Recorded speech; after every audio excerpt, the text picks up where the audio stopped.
till we reach the top somehow.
Oh yes, my Straight Talk family, whenever you hear that theme song, you know it's time for me to say good night to the world.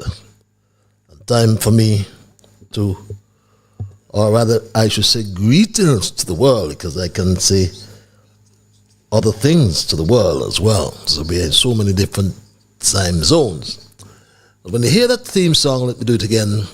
It's time for me to say greetings to the world, and in particular, time for me to say good night, St. Kitts and Nevis, and the entire Caribbean region. And I am duty bound to say good night, good afternoon, and or good morning, because one of such greetings will be applicable to the region in which you now find yourselves, all over the globe, in the Caucasian and Division and Caribbean diaspora. There are some of you in Africa. There are some of you in Asia. There are some of you in Europe. And there are a whole lot of you all over North America. So I am aware that one of such greetings would be applicable to the region in which you now find yourselves. And we do have first-timers. And if you are a first-timer, I welcome you and trust and hope it would not be your last time. And if you are joining me for the first time and you love it at the end of it, I want you to tell the whole world. If you did not, then find me and tell me. But the first timers in particular, Straight Talk is a public service program that facilitates and promotes free expressions of all issues of national interest, be they legal, be they environmental, be they technological, social, economic, and or political issues. On Straight Talk, you do have a forum to express yourselves freely. On this program, we try to raise the level of national consciousness. We try to raise the level of national and international discourse as well by alerting our people to their rights, to their responsibilities, and certainly to their obligations. My name is Ian Patches Liburd, and I give Almighty God thanks for blessing me with yet another opportunity to join you in conversation on yet another occasion. And as your host, I always hasten to pledge to remain an untiring advocate of truthfulness. Yes, because I am always reminded of the words of a favorite hymn of mine, and an excerpt goes something like this: we are called to be God's prophets, speaking for the truth and right, stand firm for godly justice, bringing evil things to light. So let's seek the courage needed, our high calling to fulfill, that we all may know the blessing of the doing of God's will. And I'll always hasten to add that absolutely nothing is watered down on this program, neither by omission or by exaggeration. We are not about sensationalism, not at all. We are not about creating excitement, especially at the expense of truth or the accuracy, because we lead on the facts. We always present what I call the unvarnished truth, the plain truth, especially when it comes to governance in St. Kitts and Nevis, throughout the Caribbean, and as a matter of fact, all over the world. Because this program joins us together with people across the Federation, people across the world, my Straight Dog family, in the diaspora all around the world. And the times we will agree. Most times, I'm sure we will agree. Sometimes we will disagree with the positions of truth that are advanced on Straight Talk. And that's okay. That's fine, because we promote what I call a diversity of views.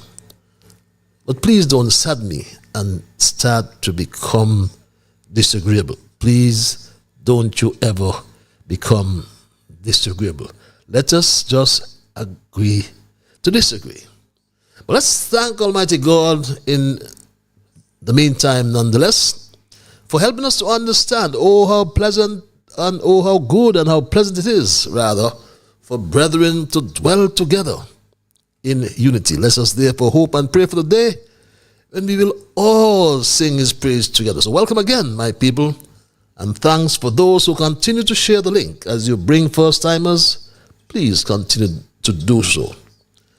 I always remind you, in particular the first-timers, that Straight Talk is a participative program.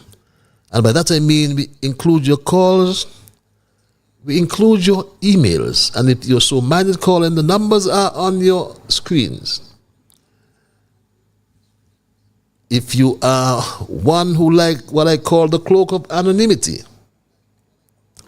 we give you access via our email platform, and that address is also on your screen. It's one word: straighttalkpatches@gmail.com. There are some of you who have the Alexa platform, rather, and we give you access via Alexa as well. Simple. Say, Alexa, play Massive Vibes Radio. And there's some of you who have made donations to support our efforts here on Straight Talk. And I say a big, big thank you. There's some of you who meet me and said you will. And I thank you in advance. And I must reassure you that no matter how small your contribution is, or how large it is, it will help us to continue this important service. It's a public service. So others who wish to donate can simply scan the code on your screen to access the payment form. Very simple process. In a few minutes, you'll be done. So thank you again for your support and for helping us to keep the dialogue alive. And for my Straight Talk Junior Brigade, I say a special welcome. I meet many of you daily as we traverse but I'm duty bound to hail young Dwayne. I have to, otherwise I'll get in trouble. Tristan, Shama, Kevin Hanley over there in Nevis. How is school, Kevin? Young Rue Costa in South Carolina.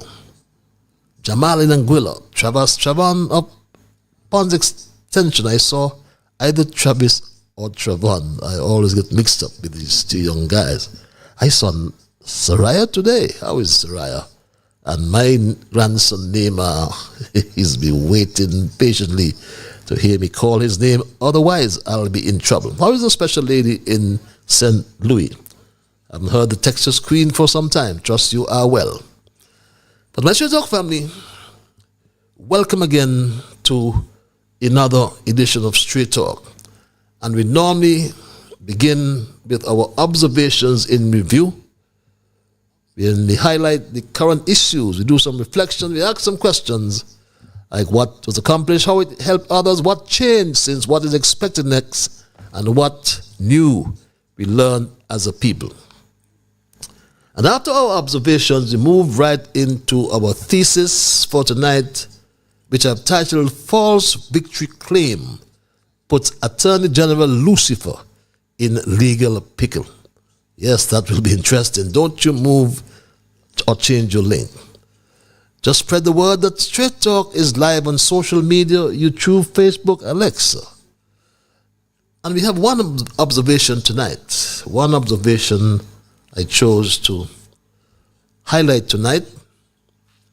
And it relates to a peaceful protest that was held a few days ago on the streets of the town of Sandy Point, led by a frustrated aunt of the latest victim of a vehicular killing, another vehicular killing in St. Kitts. This time of young 15-year-old Kalaikwan Woodley, according to a police report. And this peaceful protest went on in Sandy Point. He did it. He did it. So don't let him differ from it. He did it. And justice shall reign. I am his aunt, and I love him, and I feel it to my backbone. Justice shall reign. The police ain't going to do the dirty work and went and feel like he good on the jail. No. Justice shall reign. I am his aunt, and I love him. Justice shall reign, said his aunt, dear Jennifer. He did it, was the cry, or her cry, and justice shall reign. Implicating the police, she said the dirty work of the police would not just go down the drain, prompting an unusual and long-winded response from her fellow Sandy Pointer and Commissioner of Police, James Sutton, who said this on the weekend. Sutton said this. Fellow citizens and residents, it is with deep sadness that I address the Federation of St. Kitts and Nevis following yet another traffic loss on our roads. On the evening of Thursday, 27th March 2025, at Whitegate, St. Kitts, a devastating traffic accident claimed the life of a 15-year-old young man. He was the beloved son of one of our own police officers. On behalf of the Royal St. Christopher and Nevis Police Force, I extend my heartfelt condolences to his grieving family, as well as to the families of those who have lost loved ones in road accidents this year. No words can truly ease the pain of such loss, but rest assured that our thoughts and most fervent prayers are with you during this difficult time. As a nation, we must come together to support those who are mourning, while also taking decisive action to prevent further tragedies. 4 fatal accidents since the start of this year is 4 too many. Just a few short months ago, in December 2024, we all bore witness to 8 persons dying as a result of traffic accidents. These losses should serve as a heavy, sobering reminder of the need for all road users to exercise caution, patience, and responsibility. I urge every motorist, every cyclist, and every pedestrian to obey our traffic laws, adhere to speed limits, and to maintain a high level of situational awareness while traversing our roadways. Pay attention. Reckless and negligent driving not only endangers your own life, but also the lives of passengers and other road users. Our officers will continue to enforce the law and to do their best to ensure the safety of everyone on our roads, but enforcement alone is not enough. Each of us has a duty to make responsible choices behind the wheel. There is no point in leaving home or work and driving at literal breakneck speeds to get to your desired destination.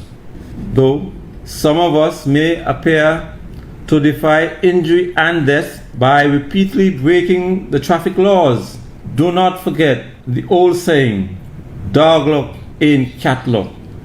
What appears to work well for one may not work at all for you. It is, therefore, always in your best interest to do the right thing, because only then do you have the greatest chance of staying alive. Fate forbid something should happen, or staying safe altogether. Let us honor the memory of those we have lost by committing to safer driving practices and working together to prevent further heartbreak. May the families of the victims find strength in their time of sorrow, and may we as a nation strive for safer roads for all. Thank you. And yes, my Straight Dog family, the long-winded statement from Commissioner of Police James Sutton as one of his colleagues, or former colleagues in the police force, Inspector Bergen, extend condolences to him and his entire family. 4 too many, as the Commissioner intimated, for 2025.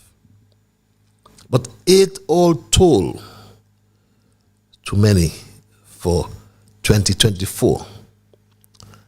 And one of the 8, the country still, however, remains concerned about justice in the vehicular killing of young Dr. Simonette Williams. As the silence of the Commissioner of Police Sutton, and more so, the deafening silence of the Director of Public Prosecution, Adlai Smith, who promised a careful and comprehensive examination of all the evidence surrounding the death of young Simonette. We have not been able to get anything further from DPP Smith since almost a month ago. The circumstances surrounding Dr. Williams' passing necessitate a careful and comprehensive examination, and I will ensure that all available and relevant evidence is fully considered before making any determinations. And yes, the circumstances surrounding the death of young Dr. Williams, we agree, necessitate a careful and comprehensive examination. But DPP Adlai Smith, December has come and gone, and that was since December. January, February, and now March have all gone as well. So the question we ask tonight, when will you make a determination in this vehicular killing, Mr. Director of Public Prosecution, Mr. Adlai Smith? The whole country awaits your decision. And that's my observation in review for tonight. I believe that I should stop there in respect of my observations in review, because I need to spend time on our thesis tonight, which I have titled, as intimated earlier, False Victory Claim Put Attorney General Lucifer in Legal Pickle. And my Shwetalk family, the Terence Michael July government and its chief legal advisor are in a pickle over the positive misleading press release that emanated from the Office of the Attorney General and Minister of Justice and Legal Affairs. With respect to the judicial review claim that was filed in the Eastern Caribbean High Court by MSR Limited back in May of 2024. And this release came from Garth Lucifer Wilkins' office. You can glean from the content of the press release coming from the office, like I said, of the Attorney General and Minister of Justice and Legal Affairs, Lucifer, that the judicial review claim that is brought by MSR Media against the government of St. Kitts and Nevis was withdrawn, beg your pardon, just before the matter was set to go to trial in the High Court on Monday, the 24th of May.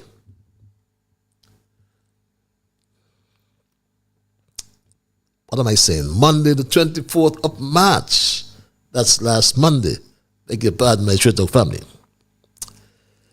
It reads, and I quote, in the final paragraph, the case filed in May 2024 was scheduled to be heard by resident judge, Her Ladyship Madam Justice Tamara Gill. According to an order issued by the court, MSR Media is to formally discontinue the claim by Tuesday, March 25, 2025. What a political traitor, as I once described Lucifer.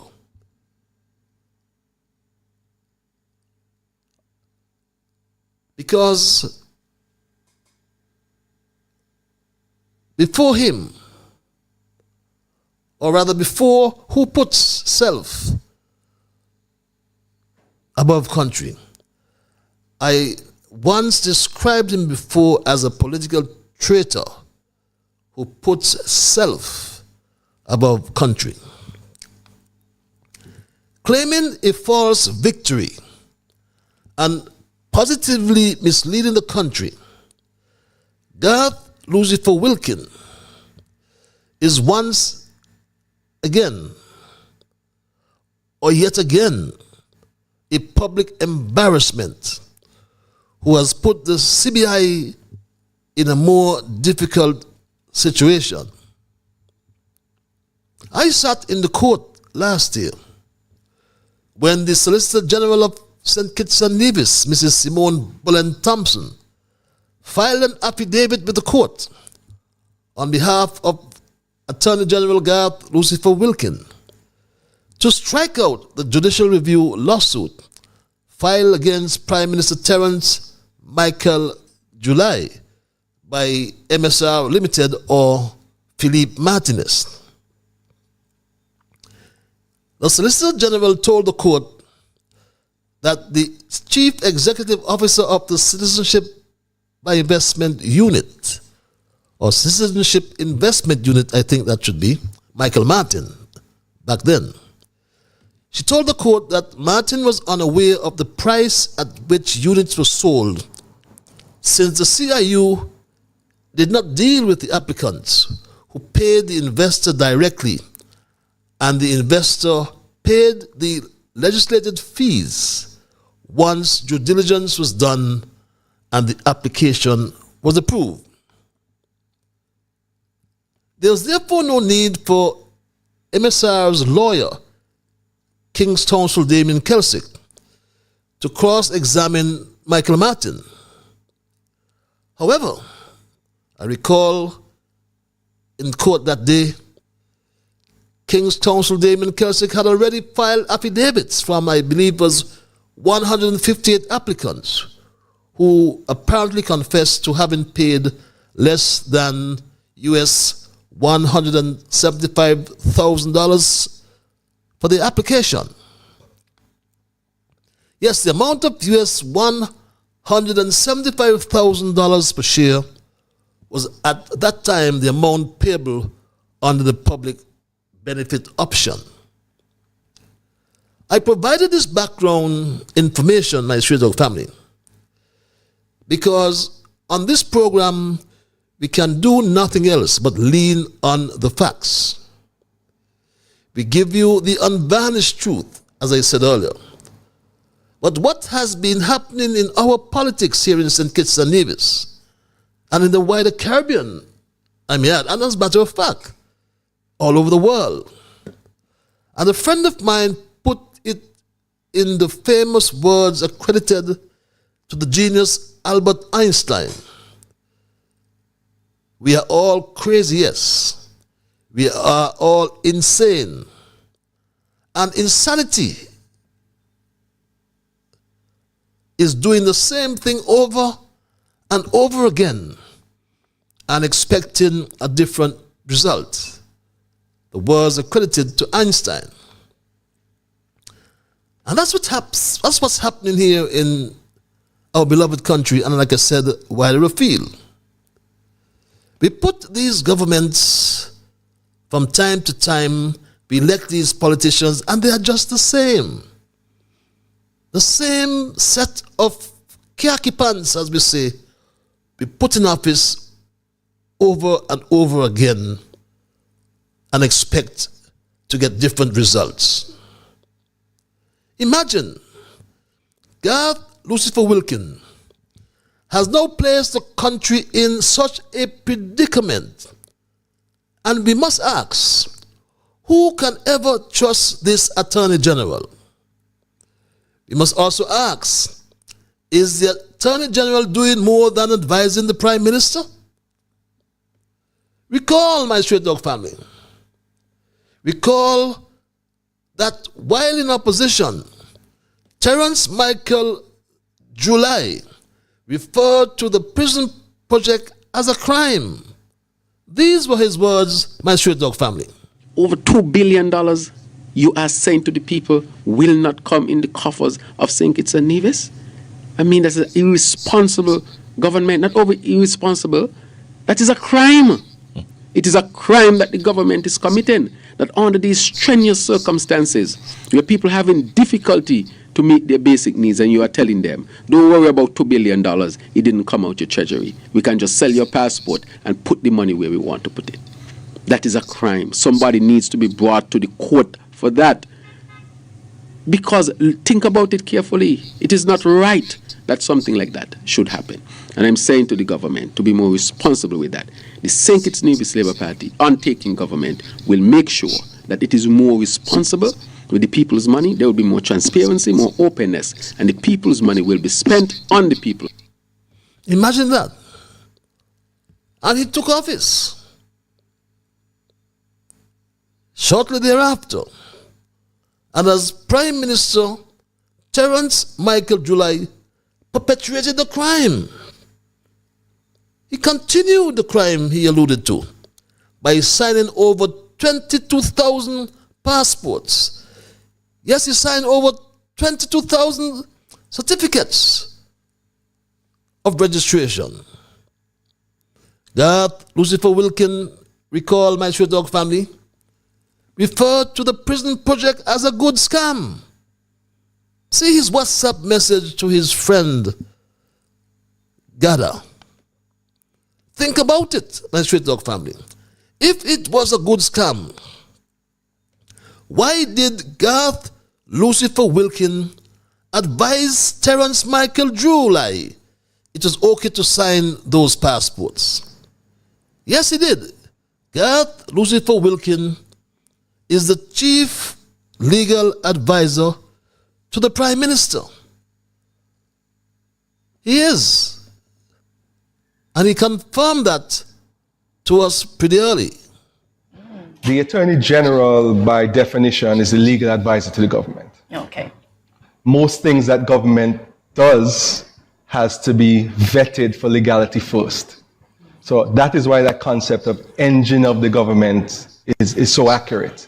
Because almost anything that needs to be done in government has to come to the Attorney General's office for sign-off, basically.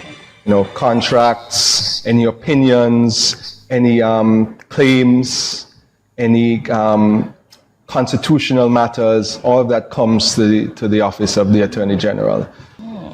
In addition to sitting in cabinet, and then cabinet decisions, if there are any legal issues that arise, I have to advise cabinet on those issues. Let's separate it. There's the office of the Attorney General, the Attorney General's office, and then there's the Ministry of Justice and Legal Affairs. So I basically wear two hats. But I think when people hear Attorney General, they think of both. So I think it's only fair that people know about both. Wearing two hats, he claims, my Straight Dog family. But just last week, Terence Michael July went to West Africa, to Nigeria to be exact. And according to his ambassador, he was over the moon that Nigeria was his first country he will visit in Africa. And his ambassador said this to the world. Why Nigeria, a company in Nigeria, or why Nigeria, is that there has been quite a lot of conversations about bridging the gap between Africa and the Caribbean. We in St. Kitts and Nevis also had a summit where Aquarium Consult was represented, and you had people from all over the world because they were invited by the Prime Minister to come, listen, see. I used to be the CEO of the Investment Promotion Agency, and one of my tagline was a place to visit, a place to live, a place to invest, a place to play. And we thought that this was a good idea to partner with Aquarium Consult and try to bring more of a bridge. My Prime Minister will be here for the summit. He's one of the keynote speakers at the opening ceremony. He's never had an opportunity to visit anywhere in Africa, and he is over the moon about coming to Nigeria as his first place in Africa that he is visiting. Over the moon, she said, in coming to Nigeria, the first place he will visit in Africa. And Terence Michael July circulated on social media a day or two ago his visit to the presidential villa of the Nigerian president, my Straight Talk family. Prime Minister of St. Kitts and Nevis, Terence Michael Drew, was in the presidential villa yesterday to meet President Bola Tinubu on a courtesy visit. The visiting Prime Minister said his country is seeking to establish greater ties between the Caribbean and African countries. President Bola Tinubu welcomed his visitor and pointed out that his investment proposition is a great opportunity for Africa to connect widely, and Nigeria in particular, to strengthen bilateral relations and exploit all the economic opportunities available. Well, I came here from St. Kitts and Nevis, the CARICOM, the Caribbean, and we are seeking to establish greater ties between the Caribbean and our African brothers and sisters, as we call it, the motherland. And so we have been doing a number of things, and so I wanted to come here. And this time I came on an investment summit, trying to inspire our people here to come to the Caribbean to invest so that we can, of course, work together closer as a region, as two regions, but really we are all connected by blood. Oh, it's excellent. Very great opportunity for Africa to, connect widely, and Nigeria in particular, to strengthen bilateral relations and examine and exploit all the economic opportunities that is available to all, so that I can achieve more for ourselves. But my Stray Dog family, let's ask ourselves a question. Did God, Lucifer Wilkin, or any of his advisors, or any of the advisors, I should say, within the government, educate Terence Michael July, our Prime Minister, about who is President Bola Tinubu, the second most corrupt leader in Africa and the third in the world, my Straight Talk family? And with the onset of the new year, you must have come across various listicles reflecting on the goods and bads of the past year. One such list was also published on World Leaders to rank the most corrupt one in the year of 2024. 2 African leaders have made it to the top 3 on the list of the most corrupt leaders of 2024. The 2 are Kenyan President William Ruto and Nigerian President Bola Tinubu. The world leaders were ranked by the Organized Crime and Corruption Reporting Project, or the OCCRP. Now, the global network of investigative journalists that specializes in organized crime and corruption. Ruto and Tinubu were the finalists for the OCCRP's Person of the Year Award. The top ranked, that is the most corrupt leaders title, was given to former Syrian President Bashar al-Assad. Kenya's William Ruto was placed second, and Nigeria's Bola Tinubu was secured the 3rd spot. Didn't anyone tell our Prime Minister about where he was going? To visit the second most corrupt leader in Africa and the 3rd in the world? And this ranking, as you must have heard, was done by the Organized Crime and Corruption Reporting Project, OCCRP,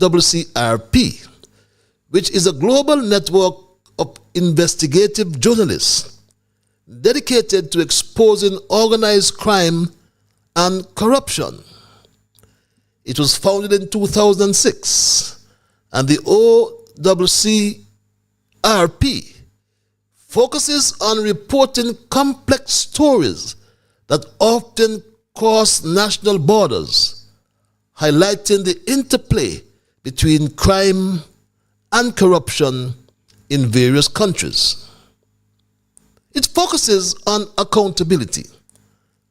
By uncovering corruption and organized crime, OCCRP aims to promote accountability and transparency in governance, encouraging reforms to combat these issues. Bola Tinubu was also accused of drug dealing. Is this what Kenja was talking about, going out to reel in more investors?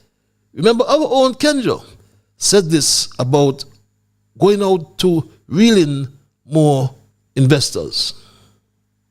Hard like tongue house went. So I prefer the thief that she away, no? I don't know what ministers running up in there for right now, because let me tell you, by the time this labor done with the government and the money pot, nothing will be there. They're empty. The pot will be empty. What are you going to fill it with? You're going out, go really more investors, go tell lies, and all kind of thing to accumulate the money and run well with the money in all kind of offshore account and all kind of thing. To come give us excuse again, it's one bad experience we having after the other. So the best thing I say, let me bring back the thief for the sharing. Thief is thief, but let me bring back the one with the sharing, because all you ain't sharing nothing. My straight talk family, sometimes when I hear about bringing back the thief that was sharing, I cringe when I hear Kendra speak about bringing back the thief that was sharing. But my straight dog family, ask yourselves the question: who advised Terence Michael July about going to Africa to visit the second most corrupt leader in Africa, Bola Tinubu, who's also accused of drug dealing? Inspired by the rallies in East Africa's Kenya, youth in West Africa's Nigeria also marched against the Tinubu administration last year. The protests were dubbed "End to Poor Governance," calling out the government graft. At the center of these protests were his controversial economic reforms, which included removing decades-long costly fuel subsidy to save money. Tinubu claimed that these reforms would fix the economy. However, it further burdened Nigerians with skyrocketing inflation and fuel scarcity. The Nigerian President Tinubu has been accused of amassing enormous wealth for himself and his family. He has also faced scrutiny for being a drug dealer in the US in the past. He was also rocked by allegations of certificate forgery shortly after he was inaugurated as the president in 2023. Now, during his presidency, he has faced backlash over his economic policies. And my straight dog family, we ask the question: why is Terence Michael July attracted to Nigeria with all that corruption? Remember, at first, he was also attracted to Philippe Martinez. Or rather, the chemistry of Philippe Martinez and Terence Michael July was good at first, until Philippe found out that Jew signed all these passports. Jew was saying one thing and doing the entire opposite. And when Philippe found out that Jew was lying, he did in fact have us calling for the Prime Minister, Terence Michael July, my straight dog family. Philippe mixed no matters. He, in fact, told July that he was dishonest. And put it simply, imagine, of all people, Philippe Martinez said that our third Prime Minister was speaking the truth. Philippe Martinez did in fact give Sylvester Timothy Harris the support and clearance that he in fact was telling the truth, and Terence Michael July was actually telling a lie, my Street Dog family. Philip Martinez said this. I was trying to find that while I was speaking, forgive me. But he said this about the second or third prime minister, rather, as against July, was true to form, lying. So when Timothy Harris, and God knows I have my issue with Timothy Harris, but when Timothy Harris says, Drew processed most of those applications, he's not lying. He's telling the truth. Absolutely. And having said that, obviously, it did not sit well with Terence Michael July, who all of a sudden called Philippe Martinez a fraudster. That he was convicted for fraud. And I want to read it to you because it's critically important. Because it goes to the crux of the matter of what I would discuss and some of these things. So I will read it for you. Just bear with me a bit.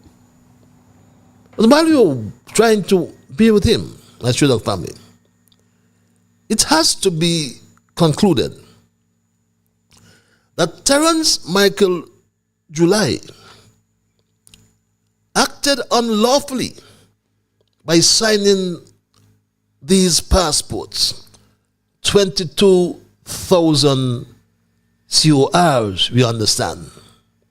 He himself confessed that he signed 22,000 passports and said he was set up. I've been asked for the numbers. And even members from the other side who know very well what the numbers are, they have asked that the numbers be given, but we took a deep dive and now we are ready to say what happened with that project. So if you were to multiply 5,500 by 4, and the mathematicians are here, I am sure you'll get well over what? 20,000? Yes. 20,000. What is the population of St. Kitts and Nevis, Madam Speaker? About 55,000 on a good day. All around the bush to say, he signed over 20,000 certificates of registration. Signed all these passports, signed off on all these passports. And furthermore, my Street Dog family, furthermore, an affidavit was filed in court just last week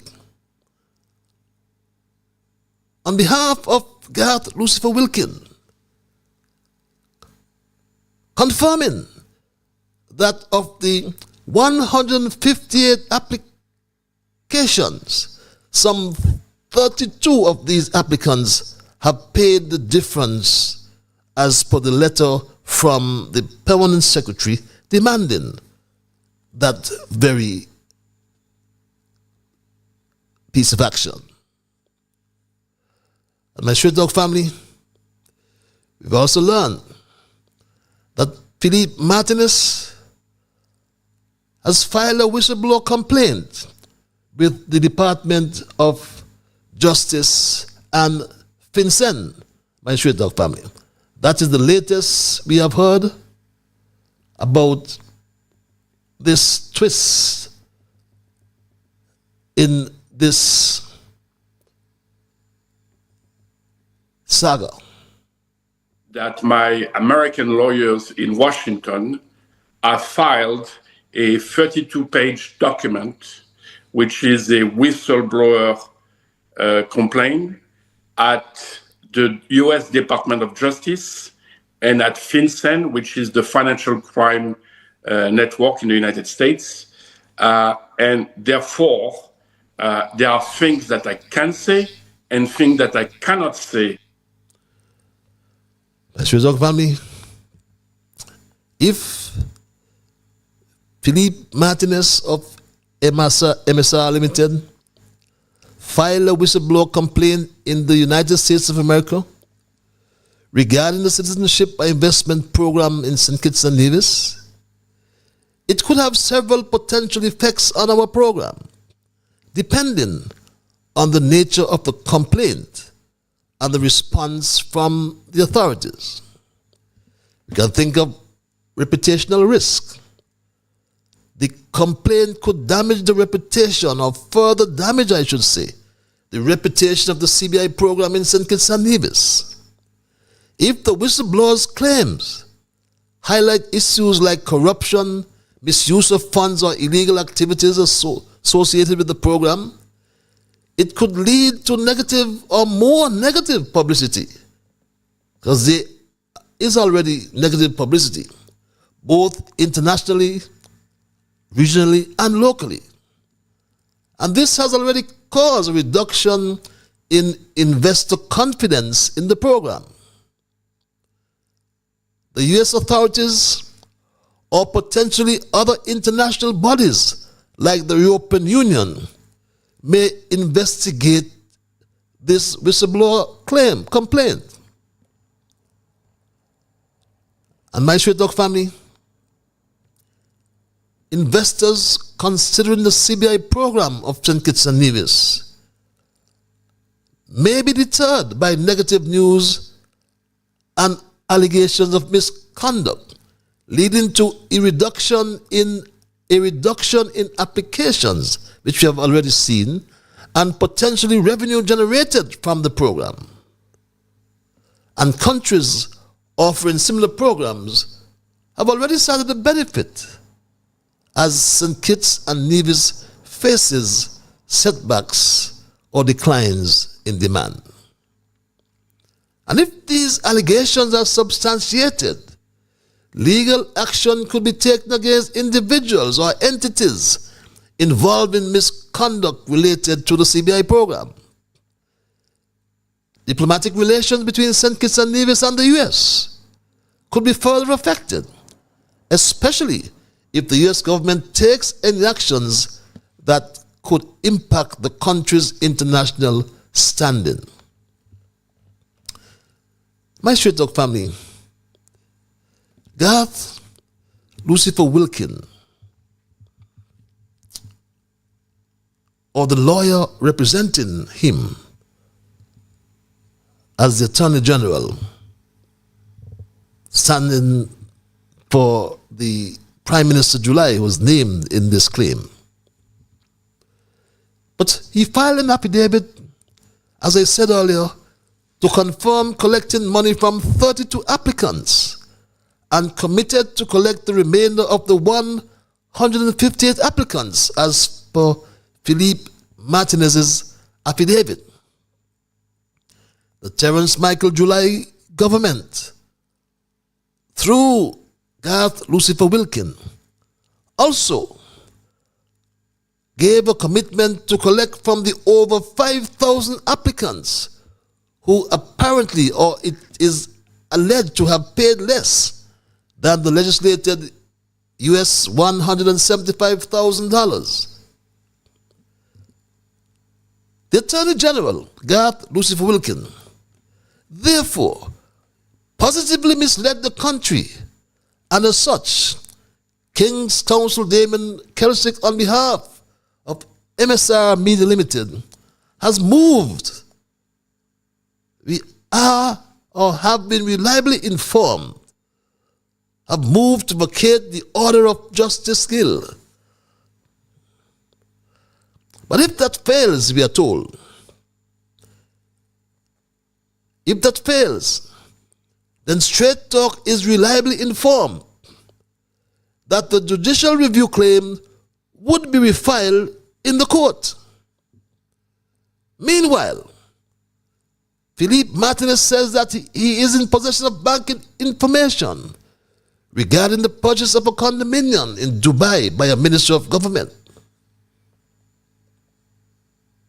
I don't know if I can believe Martinez, because he may be just doing a broad brushing of all the ministers who are involved in the CBI, past and or present. But what I can say, my Straight Talk family, notwithstanding the latter, Straight Talk concludes that the false victory claim puts Attorney General Lucifer in legal pickle.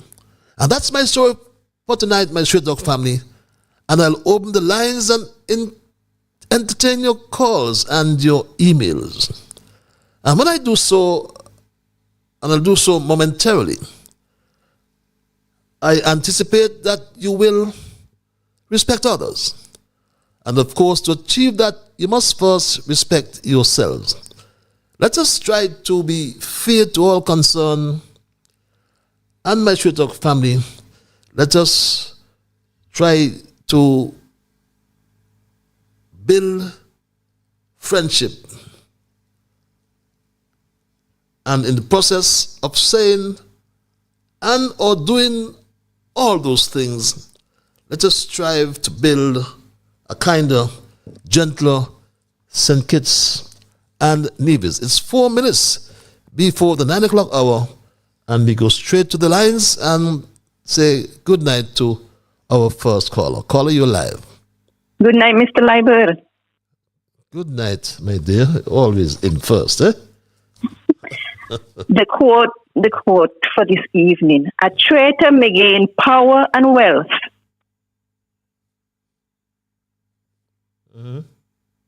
but the will forever be deprived of love and loyalty.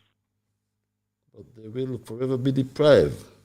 But the will forever be deprived of love and loyalty. Yes, I got that. Okay. I repeat. A traitor may gain power and wealth, but the will forever be deprived of love and loyalty. Have a great evening. Have a great evening as well, my Straight Talk family.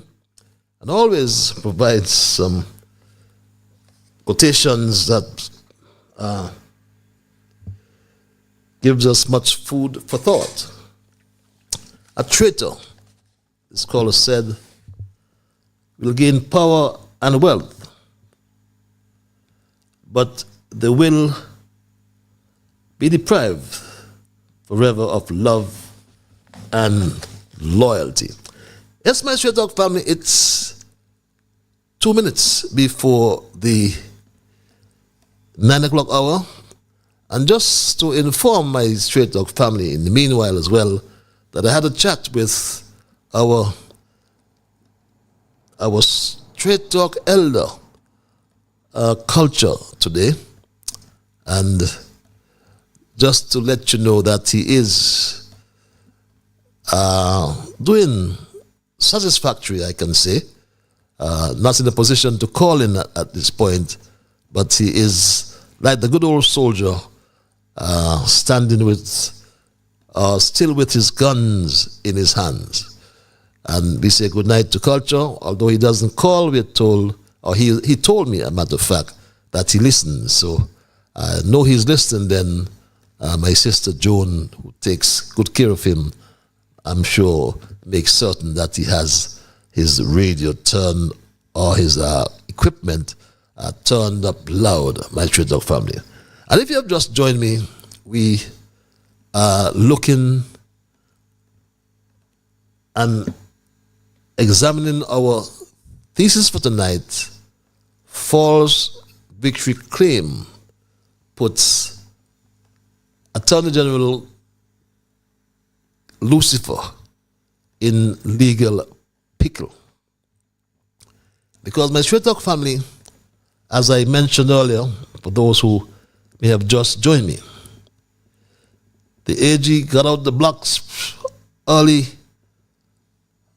on Monday last, I think it was. Yes, the 24th. And he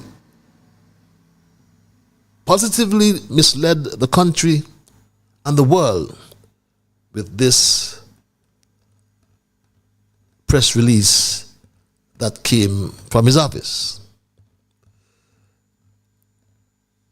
The press release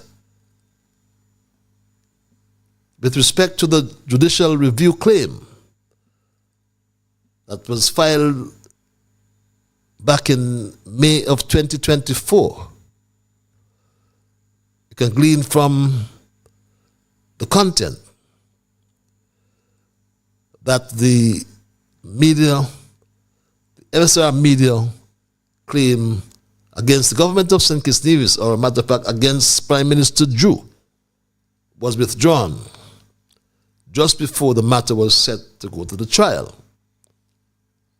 And it reads the case filed in May 2024 was scheduled to be heard by resident judge, her ladyship, Madam Justice Tamara Gill. And the release continues, according to an order issued by the court, MSR is to formally discontinue the claim by Tuesday, May, or March, what I keep saying May, March 2025, my Straight Dog family. But this, as I intimated earlier, is in a sense claiming a false victory and positively rather misleading the country. And we ask the question, Gareth Lucifer Wilkin, why is he yet again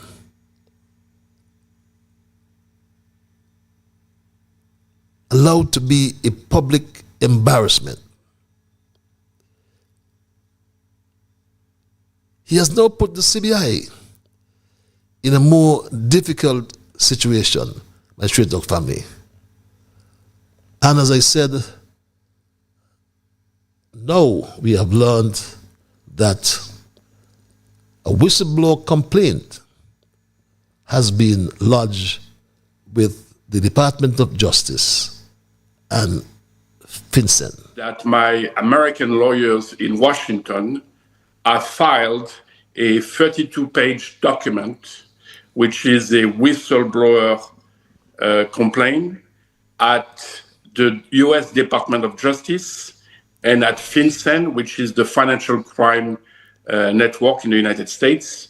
And therefore, there are things that I can say and things that I cannot say. And that's understood, my Straight Dog family. But here's what, I'm going to take some of my emails in the meantime, but the lines are open, again, my Straight Dog family, and the numbers are on your monitors, and you can call at any time now. It's 3 minutes past the 9 o'clock hour.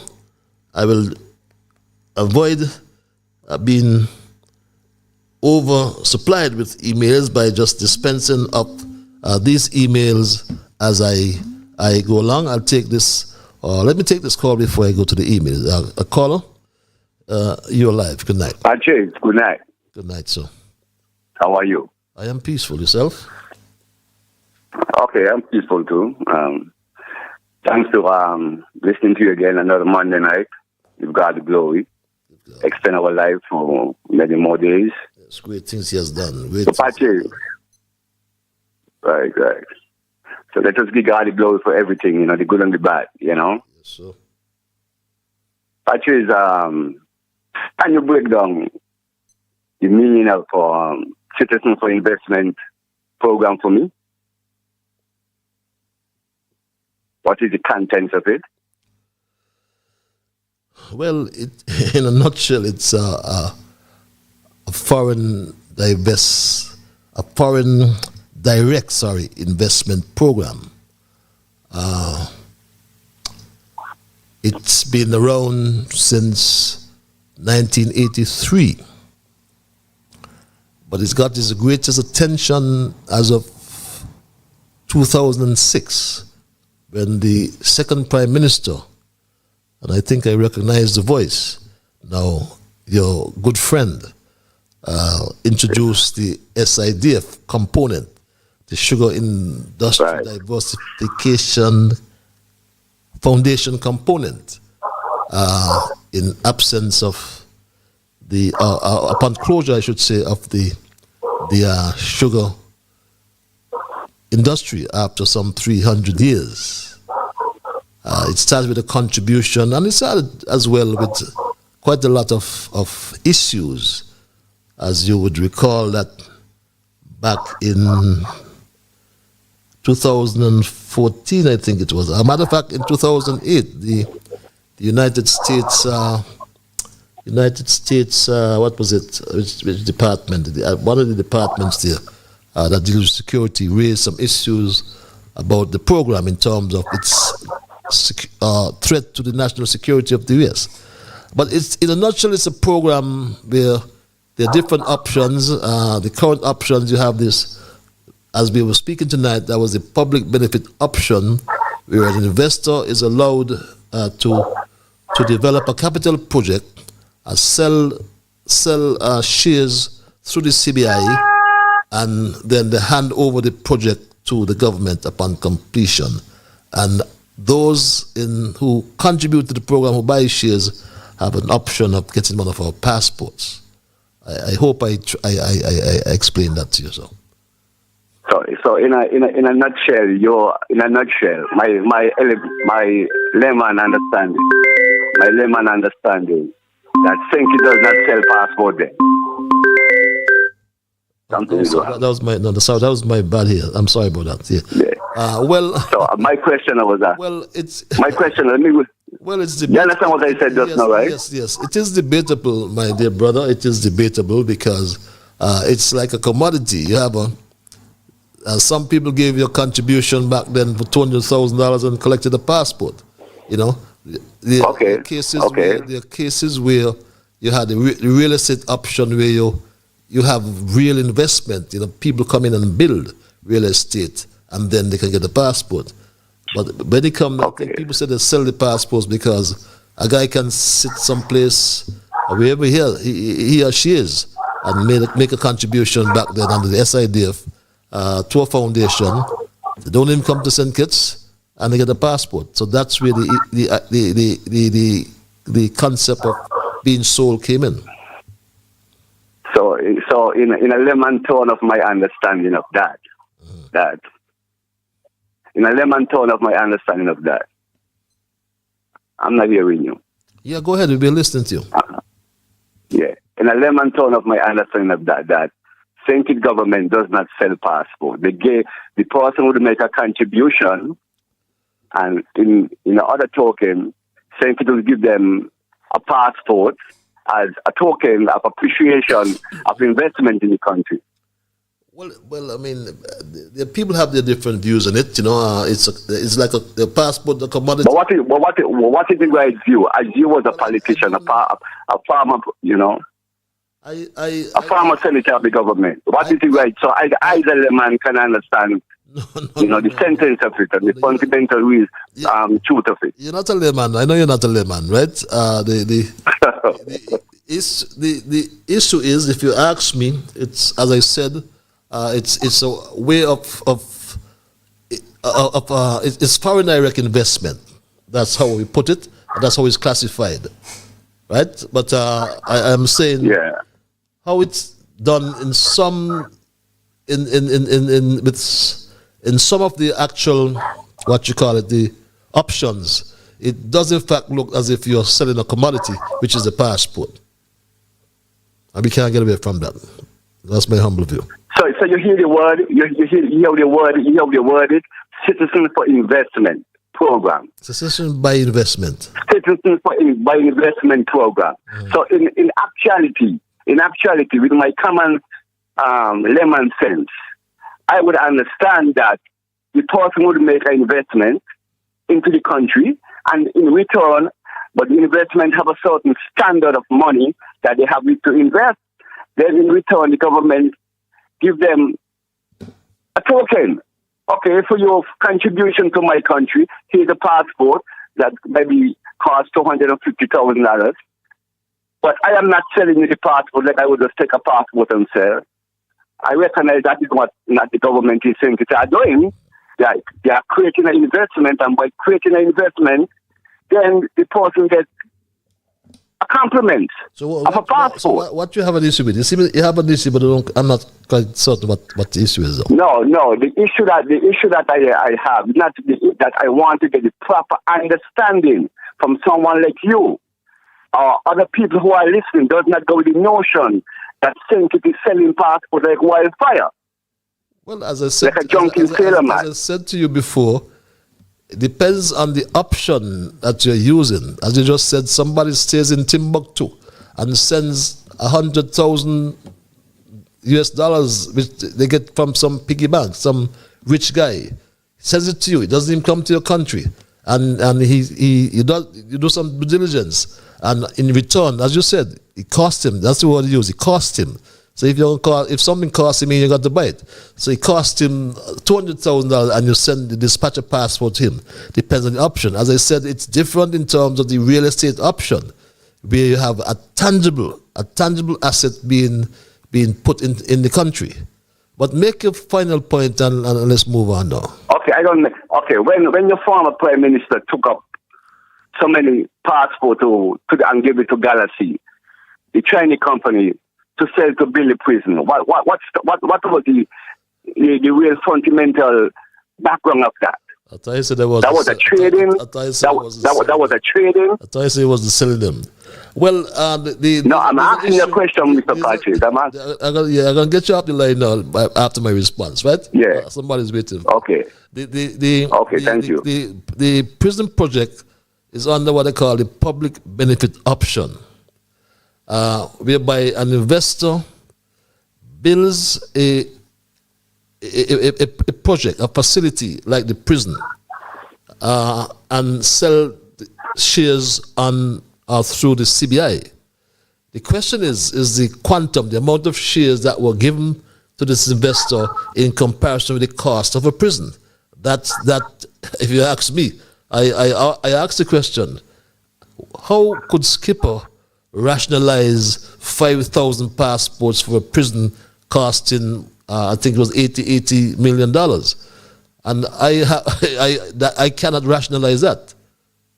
And I'm not afraid to say that. But how could they rationalize 5,000 passports for a prison? It's just like the Bastille High School here that's being built. The Bastille High School, we understand, construction cost is $100 million. But I understand they have issued 1,200 units at $275,000 per unit. And that works out to be, if I did some calculation before, that worked out to $800 million. So you see, that's why I said earlier, Albert Einstein said we do the same things over and over again, right? And we expect to have different results. All that has happened is the government has changed. You now have Jew government, and the Jew government still selling all these units, right? 1,200 units for the Bastille High School, right? On a project that costs, a construction project that is worth, I understand, $80 or $100 million. So where do we go from here? So, and I'm saying we all have to be transparent, and we're not being transparent. Neither Jew nor the others were transparent. I'll be frank with you. Not the farmer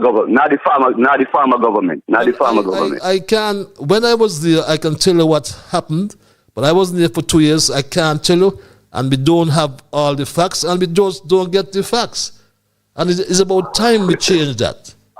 I am saying it's about time we change that. Back then it was wrong. Now it's wrong, and two wrongs don't make a right. I go on record. So then, in reality, I have to go. I'm gonna let you go now. But in reality, you can't let me go. I decide when you go. So in reality, right. Okay, all right, Patrick. Yeah. In reality, you realize where we have to let the government go, and they're gonna make mistakes. Nothing to have. And you have to let them make the mistakes. This Okay, man Patrick. leave here. This man, yeah, I'll answer you off the line. I'll answer you off the. This man leave here. Okay, and gone to Nigeria, one of the most corrupt countries. Meet the prime minister, president, who was the second most corrupt president in the world. Which other Caribbean leader has gone to Nigeria? Grow? He must get his facts, man. Come on. How are we going to grow? We can grow in. You said something was criminal before you came into office. And you came in and you signed the same passports. You said there was a crime. Be just as bad. You're no better than Philippe Martinez. Of course not. And you call Martinez a fraudster? Caller, you're alive. Thank you for holding. Rachel? Yes, I'm sorry to keep you Rachel? holding. I'm sorry to keep you holding. Yes, Major. Rachel? Yes, Major. I recognize your voice. How are you doing? What? It's just two questions I want to ask you because I know that you was in a debate, you know? You know what? You was in a debate. Huh? I didn't get... You hear me? I'm hearing you. I'm hearing you, Major. Yeah, one is two things I want. Since from the time I born unto this day, I always hear this say that money makes a man go. Right? Money makes the mere go. The mere go, yeah. You heard that already, I think.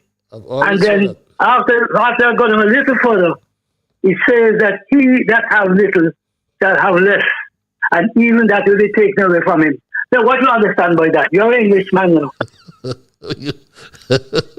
What do you understand by that? Major. Huh? Major. Don't laugh. No, I'm not laughing at you, but that is so elementary. I'm sure you understand even better than I do, right? Boy, no. That is why I learn, you know. That is why I'm learning from the teacher. I'm learning from the teacher. Because from the time I born up to this day, they say money makes the mere go. And then you go on to say that he that have little shall have less. What you understand from that? I try to evaluate that. I put that in the grammar, put that in English, I put it in the nominative case, I put it in the exact. I don't know what to do. So because these people, what we have in here, is money making. Everybody running around for money. It's a money business, you know. And I don't like that. Well, you see, I think it is. How I understand it, money is like a commodity that you need to exist. You know, you need to. You have to have money. Yeah, and you need money to meet our basic needs. That's my understanding, really, right? So if you don't have that, you're in trouble, you know. Of course. And our basic needs are thinking about our food, our shelter, you know, and things like that, you know, healthcare. Yeah. You know, so if we don't have money, you can't do nothing. Yeah, that's my understanding. I don't know if you understand it that way. But yeah, I understand that point. But Patrick, but it also go on to say that he that have little shall have less, and even that will be taken away from him. Well, I'm sure you hear that too. Because of the system, you know, he that has little, right, means shall have less, right? And even the underline and even that will be taken away from him. You understand? The system. That's all the system. No, this is English, you know. This is English. Remember, this is English. And you know that I like English. That was two subjects I like to practice. I like a little bit of maths and English. Okay. That is put in the nominative case. That is in the nominative case. Isn't it? Major fallout. Huh? Thank you, Major. Thank you very much. Thank you very much for your provocative interventions as usual. Right? Yes, money makes the world go round. Thanks a lot, Major. We go back to the lines. Caller, thank you for holding. You're live. Hello, caller. Hello, Mr. Strater. How are you? Abracadabra. Abracadabra. You hear that thunder that just rolled to the phone? I recognize the voice. How are you, my brother, from another mother? Oh, man, what can I say? So far, so good. Last week, I went to the hospital for some tests, and straight up, I come back. I jumped straight in my bed, and I just tell people, do not call me when I come back from that hospital because I know what's going to happen. So I never even get to listen to you last week, but God is good. Everything went well, and so I'm here tonight to listen and say hello to my wonderful brother. So what are you doing otherwise? I am peaceful, and good to hear that you are physically able Yeah. I see our Tommy and brother giving you a run for your soap, and now our major come back and try to put the laundry in the machine. So something. I don't know what happened, what's going on. That makes Straight Talk interesting. That makes Straight Talk interesting. No worries. Yes. It's a blessing. It's a blessing. I tell you that from day one that you're doing a wonderful job, and all this thing go hand in hand. Anyway, let me just say good night to my wonderful audience, my wonderful niece there in St. Louis. And Texas Queen, how are you? My brother Alvin, Lloyd, and Abby, I need you to call me back. I need to speak to you. So good night, my wonderful niece and Johnny there in Dekbe, and my brother from another mother again, Ellis there in Lodge. And I just want to say, Mr. Straight Talk, I don't know what's going on. It's amazing to hear you talk about this president in Nigeria. So, but he know before he go what he was doing. He said he going to bring back investor. Understand? Yep. I ain't hear Africa invest in the Caribbean. I mean, I've been listening news from all over, and to this present moment, me and here, well, Nigeria come to Antigua, go to this. I think Antigua have a plane going to Nigeria. Somewhere in Africa. Mr. Straight Talk?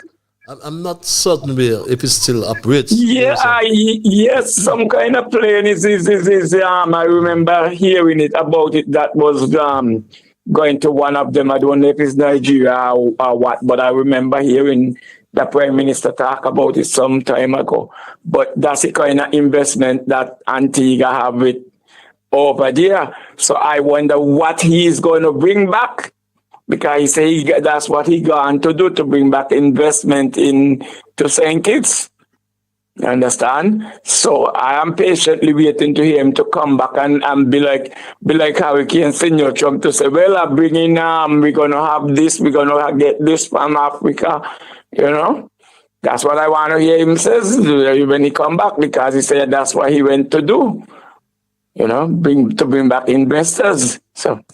So that's all we can do, pray and watch and wait to hear when he come back what investors he bring back, what they're going to build from what they are not going to build. Otherwise, the laundry and the soaps, I don't know what they are either going to run out. Like they continue to run out because of what's going on. Understand? When you play that tape with Assad Gum saying that Mr. Salmon, I see those things build. So why you spend money to build those things for greenhouses and you just leave them alone? Mr. Straight Talk, I think I said enough for you night, no? I just want to wish you the best and just continue to do what you got to do. Like I tell you, see, be careful with the laundry and putting in the clothes at the same time. Understand? My Tommy brother really bring the washer and he made that to come quick. To say, well, listen, don't put in all the clothes, you put in too much clothes. Mr. Straight Talk, abracadabra, see you when I see you. See you soon. See you, my brother. Abracadabra. That's my brother from another mother. Do I have this caller still online? Are you this caller? Hello, are you I'm right.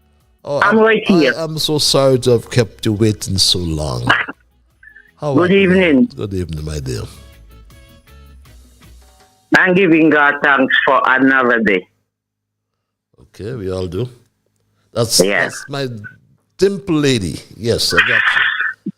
Yeah, let me see those dimples. Yes. Anything else? I'm excellent. I'm sure. Yes. I'm sure. I told you already. You seem like you're gonna have to send down a script down there by different times by before you keep your show, you know. Send down what? You're gonna have to send down a script down by him. Let him read it before you start the show. Okay. That's when you come and he don't know what he say and he don't know what's really going on. He and that another special ed where you have up here. You need to give them a script before you start your show. Okay. That's it. Okay. And yes. I got you. What what I try to say, we have a lot of ungrateful people in St. Kitts and Nevis. Very, very, very ungrateful. And as you are the old people and say, ungratefulness worse than witchcraft. Yes. Very, very, very ungrateful. But I could say, wherever Mr. Harris go, I goes with him. So, who don't need him to come, I will go with him. That's what I know. I listen to this snake this afternoon. This man is he got a press conference. And I do not know why we just really talk about press conference for. And he was saying when he reached to Dubai, where they went away, as soon as he come off the plane, he look like he come off first. Them greet he and tell he, welcome home, welcome home. Mm-hmm. That's the home they want to take us to welcome us home. Well, my God, I wouldn't like to welcome another home there at all. He going to look well, he went to England up the Queen Palace and what's that, and they welcome him. Me can't believe I didn't going to people he talk about welcome home and what's not. But if you have a good evening, you hear me? Beg pardon? Have a good evening. Okay, thank you. And remember to send out the script. Remember to send the script to St. for the St. Thomas one, and the next one going to come on soon. Okay. So get a script for the two of them. Okay, my dear. That they don't turn you up. Okay, my dear. Thanks a lot. Then, yeah, you're welcome. You're welcome. So, Culture and John, good evening. Yes. I spoke to Culture today, and I can report he's doing okay, doing all right. I spoke to him. And yes, I asked a question, and perhaps I'll ask you, my audience, the question as well. Do you believe that our Prime Minister knew about this corrupt leader he met in Nigeria? And with the onset of the new year, you must have come across various listicles reflecting on the goods and bads of the past year. One such list was also published on World Leaders to rank the most corrupt one in the year of 2024. 2 African leaders have made it to the top 3 on the list of the most corrupt leaders of 2024. The 2 are Kenyan President William Ruto and Nigerian President Bola Tinubu. The world leaders were ranked by the Organized Crime and Corruption Reporting Project, or the OCCRP. Now, the global network of investigative journalists that specializes in organized crime and corruption. Ruto and Tinubu were the finalists for the OCCRP's Person of the Year Award. The top ranked, that is the most corrupt leaders title, was given to former Syrian President Bashar al-Assad. Kenya's William Ruto was placed second, and Nigeria's Bola Tinubu was secured the 3rd spot. Yes, the second most corrupt leader in Africa, Bola Tinubu, who met our Prime Minister in his presidential villa just on Sunday, I think it was. We saw that particular. And we had Lumumba, who said this. So this is what we are saying, and we are saying further that going forward, we must also recognize our internal weaknesses. And what is our weaknesses? Chinua Achebe said it very well. The problem of Africa is simply and squarely one of political leadership. The rank of many political leaders in Africa are thieves. They are individuals who are not interested in the interest of this country, and as long as we continue electing such individuals into positions of power across Africa, they are going to be manipulated. And yes, my Stray Dog family. And he went to meet Tinubu, was also listed some years ago as a big drug dealer as well. Has all sorts of problems in Nigeria. And we wonder who advised Prime Minister July about going to visit Tinubu in Africa. He went back home perhaps to learn how to improve on his well-known corrupt practices. Let's go back to the lines. Caller, you're live. Hello, caller. Hi, Patrice. Good night. Good night, my dear. How art thou? I'm good, and yourself? I am peaceful. And I'm saying good night to culture. Yes. Today I was, as the lady, continue with the lady, I was listening to my conference today. I don't really do it, but somehow I listen. And he said, yes, when he reached to Africa, they tell him, welcome home. And then when Jew went up to talk, Jew tell him that he traveled with his opposition leader. And the comment wasn't good that they respond, and they ask him why, like they boo or whatever, and they ask him, why did you do that? He said, because it can't happen here. That means the opposition leader can't go with the leader. So that's why they want to know what's going on. Mm-hmm. And so Mark said a lot of people mad because he's the opposition leader and he don't want to give it up. Mark decided supposed to give up that opposition leader. If Mark had gone on with them as the premier of Nevis, no, I saw will have been on Mark because he's the premier and really go down. Why don't he give up the leader to his deputy? He see Vance do that. But he always calling people dunce. The dunce. He's the brightest. Everybody dunce. And he bright. But he bright and stupid. Because he's supposed to give up the leader. He's supposed to give it up.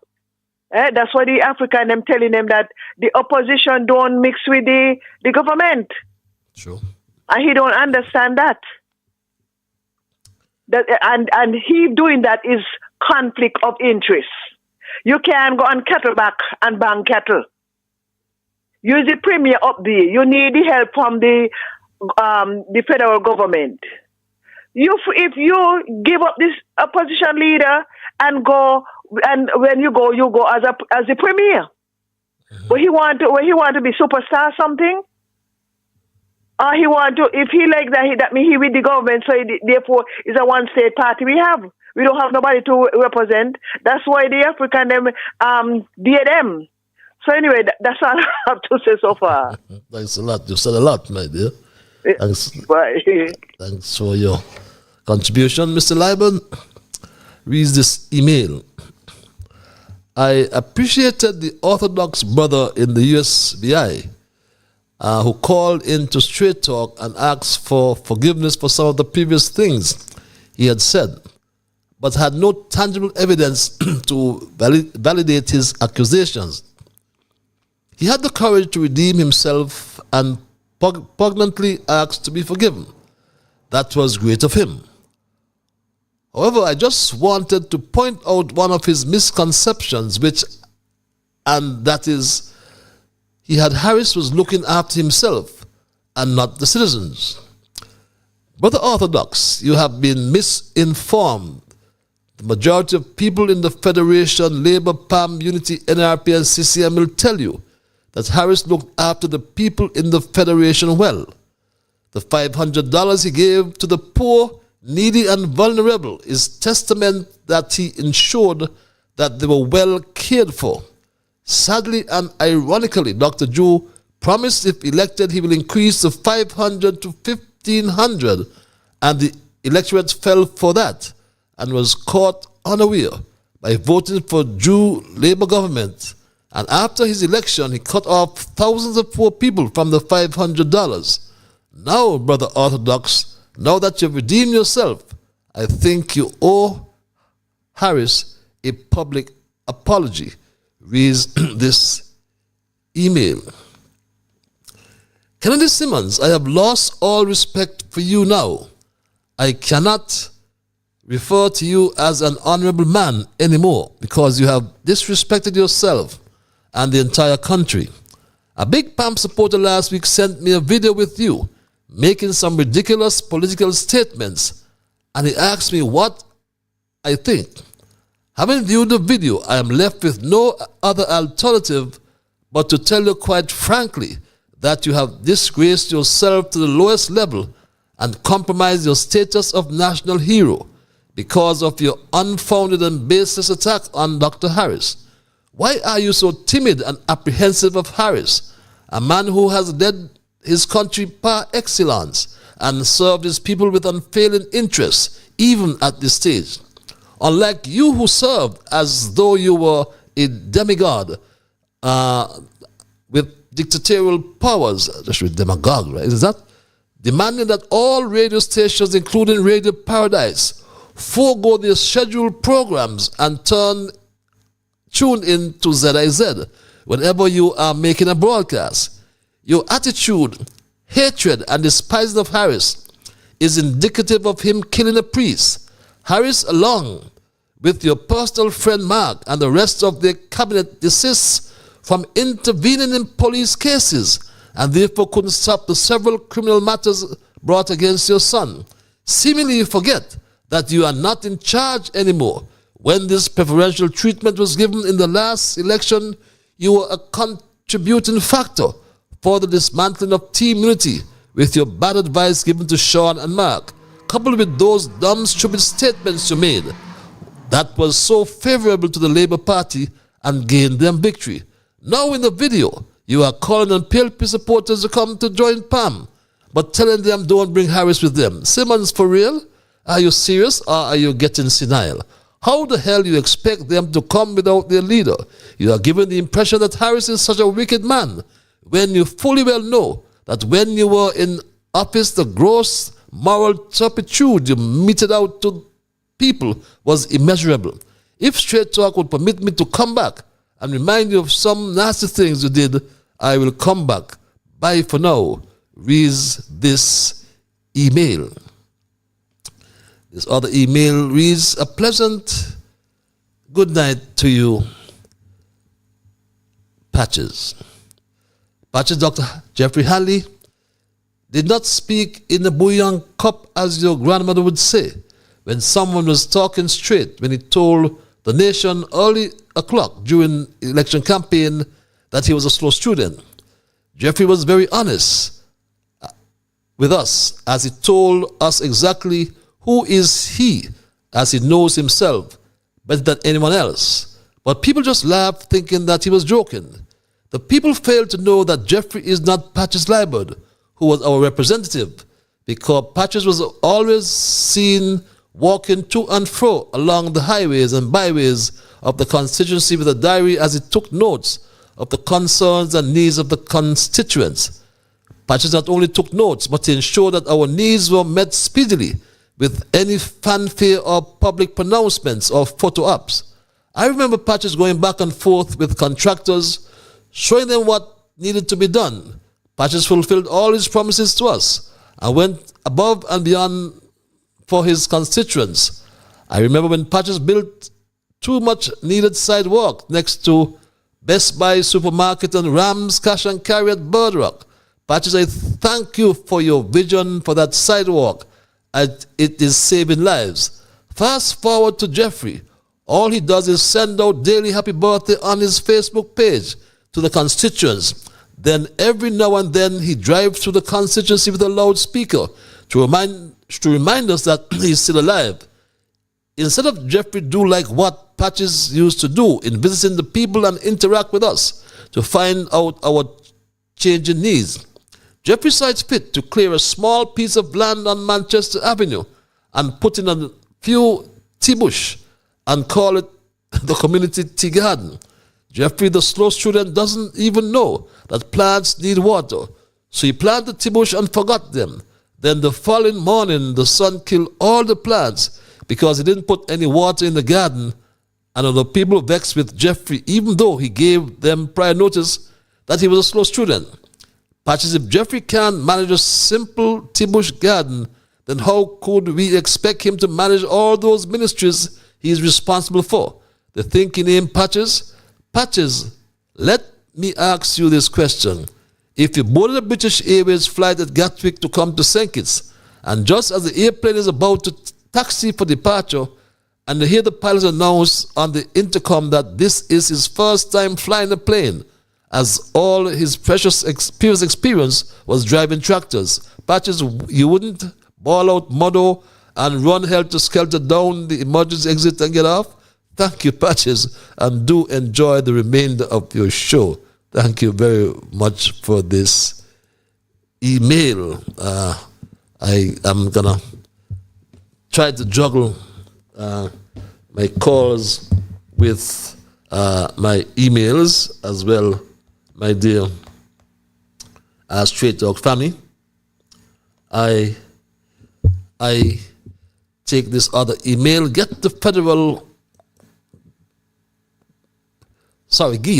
government that traveled to Nigeria for a conference specifically for them and the Nigerian government made Mark look like a one-eyed fool. He was the only person on the joy-riding trip from Nevis, while the 11 others came from St. Kitts. Where is the fair share, Mark? Let's not forget that Mark claimed that Harris did a lot for Nevis, but Dewey is doing more in fair sharing for Nevis. He claimed whatever St. Kitts get, Nevis will get. The majority of persons on the federal government board federal government boards are Kittitians in all aspects, beg your pardon. Where is the fair share for Nevis? Here, Mr. Premier, the Cabinet Secretary Natter came to Nevis, told you about certain government programs in St. Kitts and Nevis. Will get his share, but will Nevis really get the fair share? Can't you see the Prime Minister is playing you? Reads this other email. Good night, Patches. We, the people of East Bastille, are begging you to come out of retirement and throw your hat back in the political ring and run for the upcoming election. Patches, excuse me, by you entering the political ring again, this time on a PLP ticket, will be a guaranteed win. You will emulate Donald Trump, who won, lost, and won again. You will make history as the first politician in St. Kitts and Nevis to win a seat on 2 political party tickets, first PAM and PLP. Patches, the constituents are really sick and fed up of Jeffrey lies and deceit because he has no foresight for the constituents. Imagine Jeffrey just build the apartments on East Street and instead he makes sure he get the owners of those Bamako Guinea mango and breadfruit trees that are blocking the sunlight from the neighbor's yard so they can plant their own backyard garden for the 25-25 agenda, and so we can get fresh fruits and vegetables. Instead he do that, he up and gone, say he plant an orchard on a tiny piece of house lot on Manchester Avenue. He should have put a house on the land to house a couple of family to make up for some of the houses that East Coast run gone and refuse to build. Just like the Tabasco peppers. Patches, instead, Jeffrey give us houses. Jeffrey give us an orchard with tea-bush that we are capable of planting ourselves. Patches, I hope Jeffrey know that we, the voters of East Bastille, especially Manchester Avenue, East Street, Sebastian Street, Newtown, and Nevis Streets, are wetting our hands and waiting to send him packing back to his event planning business because we can't stand Labour treating us like dogs anymore. Caller, I thank you for holding your live. Hello, caller? Yes, greetings, Brother Patches. Pleasant good night to you and your listening audience. Good night, my brother. Very interesting program. What Granny said, build a movement for national unity. What Granny said, love one another. What Granny said, respect one another. No, like I said before, the ultimate goal of this whole scenario is for the United States to mash up the CBI. And I know that the case wasn't over because Mr. Martinez said he was going to hand over the information to the Justice Department. You understand? So I can't see how the Attorney General could come up with a statement like that when he knows that it wasn't so. You see, we should give all the information. You know? So that's what I'm saying, that we people have to repent. All of us is doing wrong. And this comes from colonialism. The system is inherently wrong. We have to change it. That's what revolution means. Revolution means change, not violence. That's what the word revolution means. We have to change our ways, brother. No, you're talking about Mr. Tanuba in Nigeria. He wanted to invade Nigeria because Nigeria kicked out the French in Africa. So the people and our leadership who is responsible and who want to liberate our people, the same forces is against them. You understand? The same forces in Nigeria is against the Sahel state. Tinubu is the representative in Nigeria that represents ECOWAS that wanted to invade Niger on behalf of imperialism. You know? So what we are saying, my brother, that we have a model in the Sahel states that want to liberate our people, and that is the solution to this pollution. So I'm saying to you again, you understand, that I knew that the case with the MSR man was novel. Because I told you already, he's an agent. And we people got to understand these things.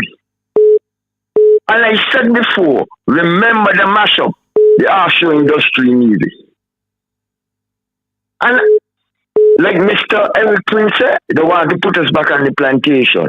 So when we keep attacking each other instead of repenting for our sins, I know the masses of our people not going to go back on the plantation, my brother. Because we can see it in the Sahel state. So those who want back the enemy against us, well, it's up to them. What Granny said, love one another, respect one another. The only solution to this pollution is through African liberation. Give thanks, one. Give thanks. Give thanks, my brother. Always very, very steep in the Africanism, if I can call it that way. Sorry, and they go back to the lines. Caller, you live. Hello, caller. I did. Caller? I did. Yes, the Bible man. How art thou tonight? I'm fine and wonderful. Okay. And how are you? I am peaceful. I'm missing my Psalms. I'm missing my Psalms. My reading. There's readings from the Psalms. All right. Listen to me tonight. The Lord is my shepherd, I shall not want it. You go ahead. He maketh me to lie down in green pastures. Restoreth. He restored my soul. He leadeth me the path of righteousness for his name's sake. Yet I walk to the valley of the shadow of death, I will fear no evil. Don't prepare a table before me in the presence of my enemies. I notice my hematoid. I comfort it over. Surely goodness and mercy shall follow me all the days of my life. I shall. Now, listen to Psalm 41. The last time I talked to you, I didn't really hear a part of scripture, but I hear a part of scripture. And then I start to say what I have to say. Yes. But now Psalm 41, Patrick. Blessed is he. Psalm 41. He that dwelleth in the secret place of the Most High. That's 41?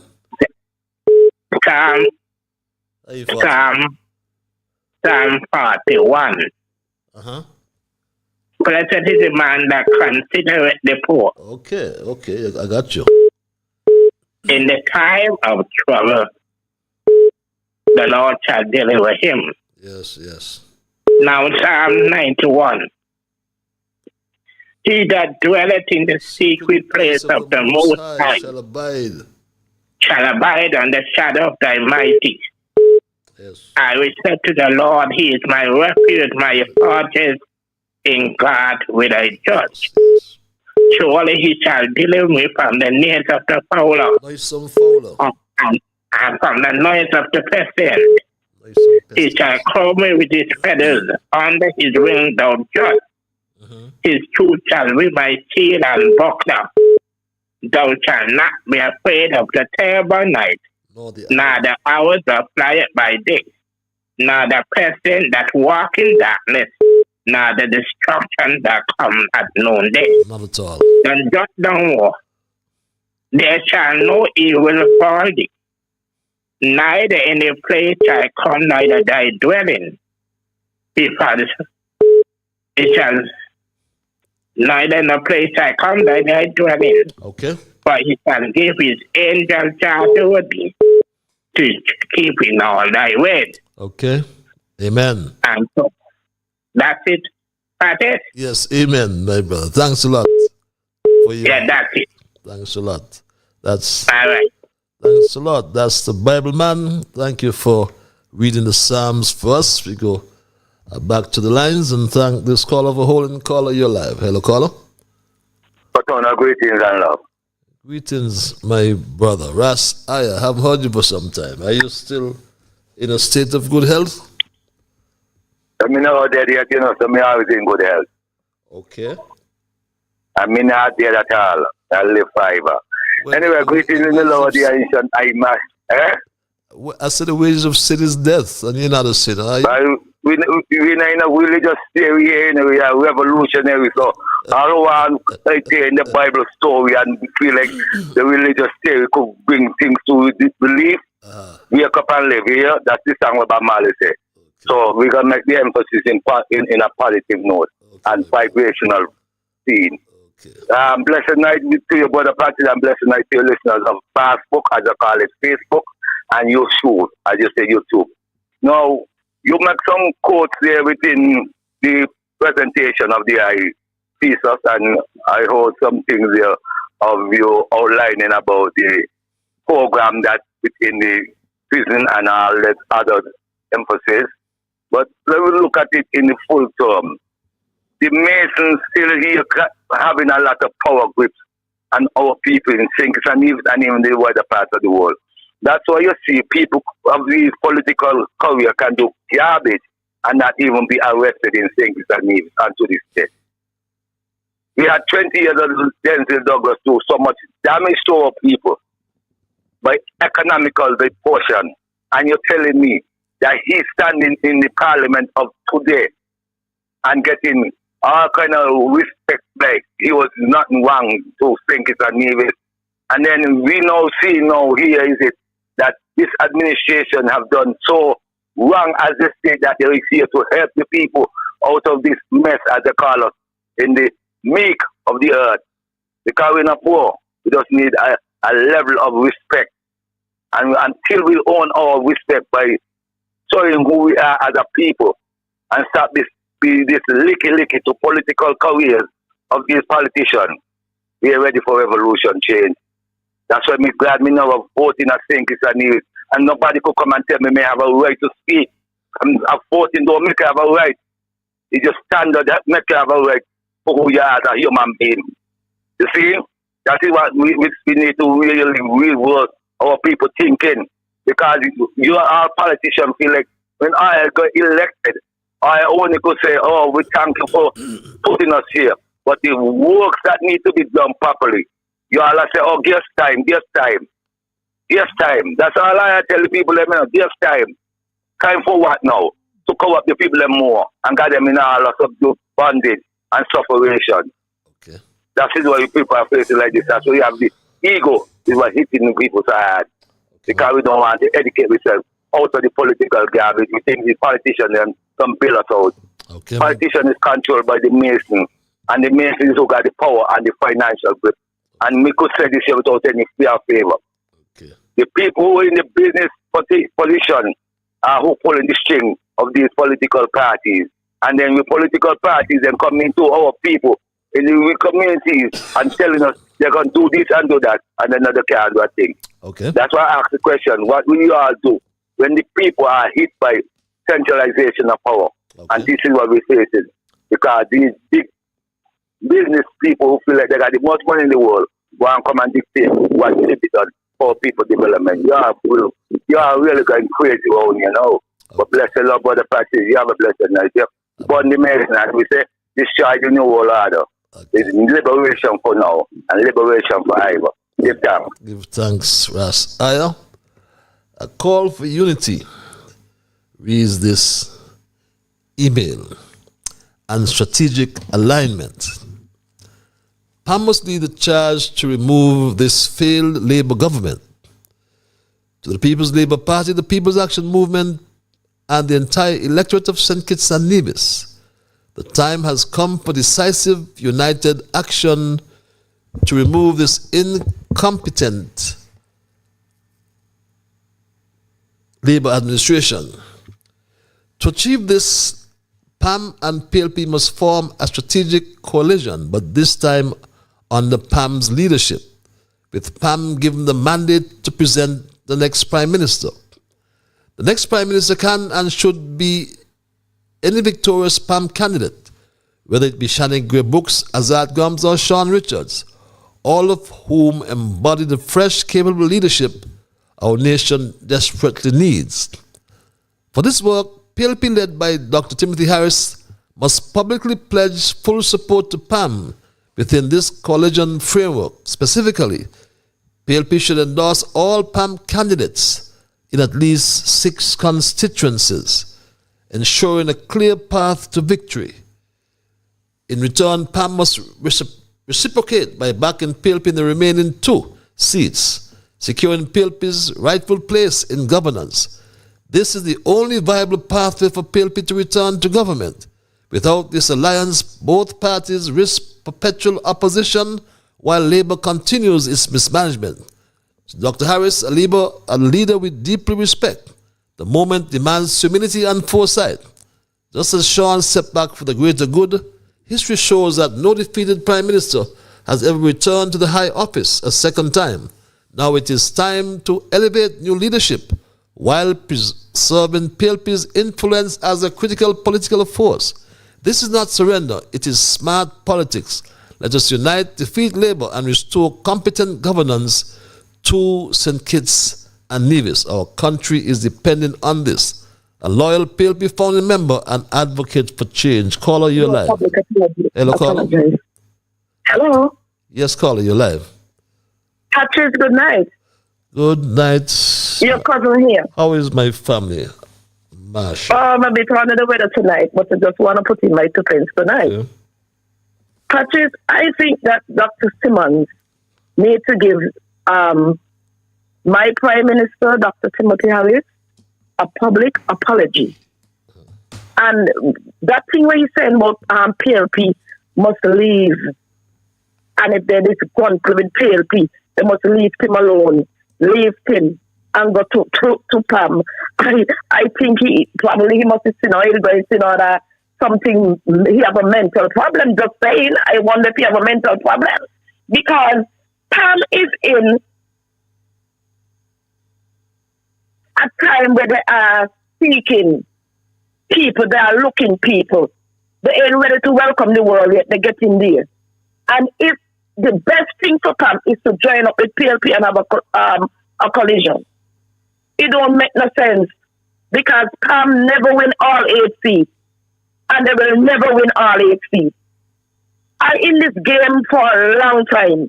And I just study politics. And PAM never win all 8 seats yet. Never. I stand to be corrected, but I know that PAM never win all 8 seats. So I don't know what he really talking about. Please, to leave Dr. Timothy Harris' name out of him out. Please to leave the man, because Timothy Harris has done well for the Federation of St. Kitts and Nevis. He has done well. 7 years as a Prime Minister, he has done tremendously well. And I don't know what Timothy Harris have for Simmons. I could recall, and I feel like I want to cry. It was on the 11th of April when my mother died. Then at the convention at the Sandy Point, I'm very passionate about this. The convention at the Sandy Point, Plainfield.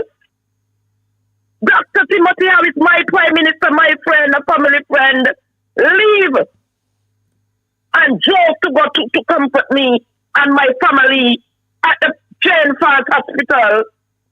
And they had more than many things. They never know where the man going. They never know what happened. They had more than many things to say about him. Over there, when they had the next one again, they had the convention with all of them. Big Pete, all of them, abuse him. And he sit down there and here said a word. The man is a decent man, he should to leadership. True leadership lie within. You know, wash foot man. Wash the foot and come. Dr. Timothy Harris is a decent, clean man. A man with a golden heart. A man who loves people. Class is class. And when some of them attack and abuse Dr. Harris, they need to take the yampy out of the eye. Because you want the picture instead of eye full of yampy. Long live Dr. Timothy Harris. Okay. And he's going to reign again. He will reign again. He shall rise again. Because a step up a good man and order by the Lord.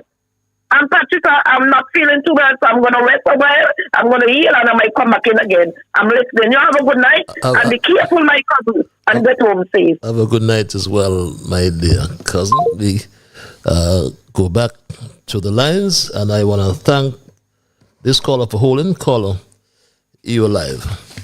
Hello, caller. Thank you. Good night, Brother Patrick. Yes. Good night to all the listeners. Thank you for allowing me again. At my calmness, let me give a little forecast. This is my take, and I believe others share this calculation with me. And then I will jump to something else quickly. Now, first of all, let us bear in mind that no one political party is going to win 8 seats again. Nada, zippo. So all who have that fantasy, keep it. But you are fantasizing a misfortune. All the political parties that are existing now, I'm not going to drop no word on no independence because only one independent has put themselves into the ring. But it remained for it to happen. All the political parties are selfish. They all made promises and they're not fulfilling. Okay? And for what is going on now, it is distraction to the people. Now, let me jump over to the Nigerian trip. Knowing the ratings that you outlined with these 3 presidents of 3 different ruling nations or part of the world. Now, why would our government go to the one that was so detrimental to humans? What are they going to bring back to our country? Why couldn't they choose and look at the list of nations that are progressing, nations that tried, nations that was through their humble beginnings and tried to make us strive? Why didn't they go to Burkina Faso? Burkina Faso is an admiration and an inspiration to me. And I know 2 others who heard about Burkina Faso. Abraham Traib. Okay? Those are nations that our government should go to and be proactive to bring home substance. Okay? But let's see what they're going to bring home from Nigeria. I hope they didn't go there to learn to be more corrupted and how to manipulate people, because they already manipulate our treasury. They already manipulate everything. So what other tricks they need to go and learn? I mean, I love Nigerians, but Nigerians are very tricksy. I was on a federal case with a Nigerian group. I didn't know. I got caught up. But I was on the government side. I'm not going to explain any more about that. So I've been into things. But why would he go to Nigeria and Nigeria have that rating? They should study their book. Remember, a monkey never falls, and they always look before they leap. Okay. The Labour government going to fall. Okay. They are going to fall because every day they talk stupidness, foolishness, mumminess, and they are doing stupid things. Bring in investment that will be vital and essential to the people of St. Kitts. And the people of St. Kitts need a sustainable, enhancing life. The infrastructure need to be fixed. People need money in their pocket.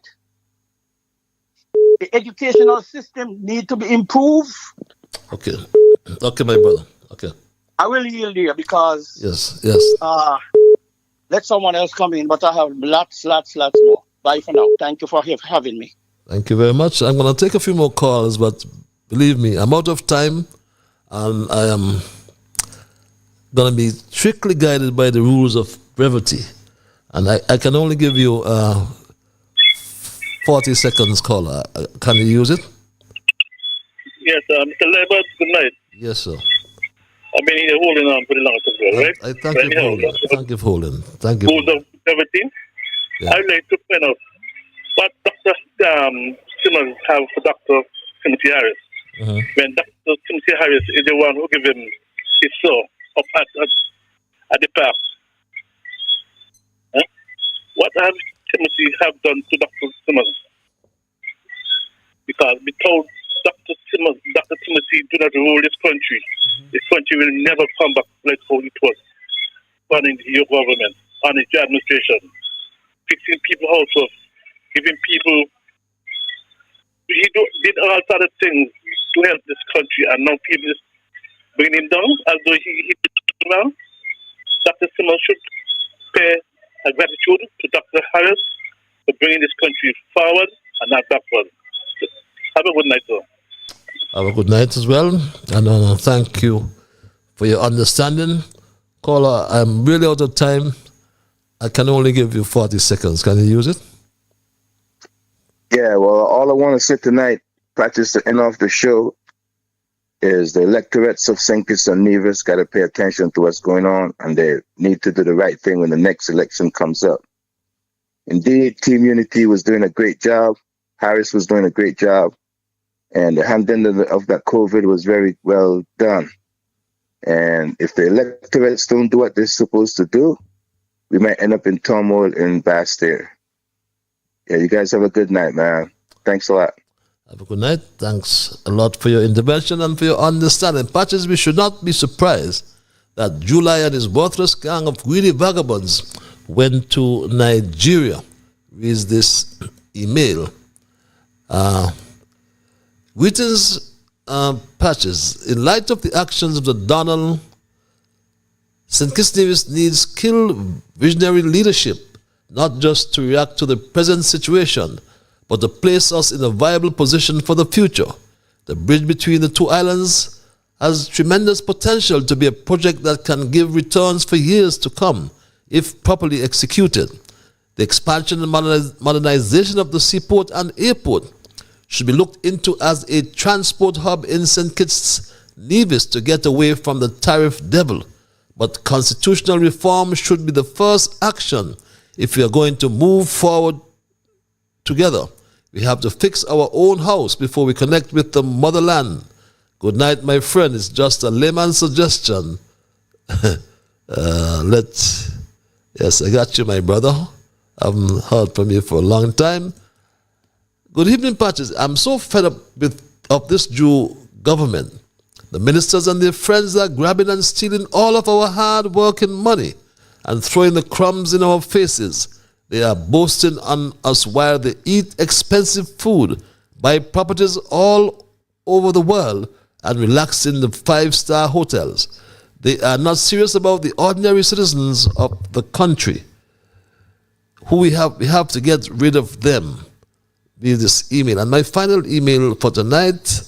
Simmons, with all due respect, listening to you was a disgrace. Dr. Harris was one of the best leaders the country ever had. You cannot bring your bitter, bad mind opinion in this modern St. Kitts and Nevis. The next government will be formed by PLP and PAM. Shan is the new leader of PAM, and we, the PLP supporters, are ready and willing to give her our support in a unity coalition government. And we are not going in opposition for another 20 years like under Douglas years. Simmons, we do not want to see you again in the media. Leaders of PAM, please keep Simmons home in his bed. He is bitter, and we already have bitter Jew, and we cannot afford any more curses on this country.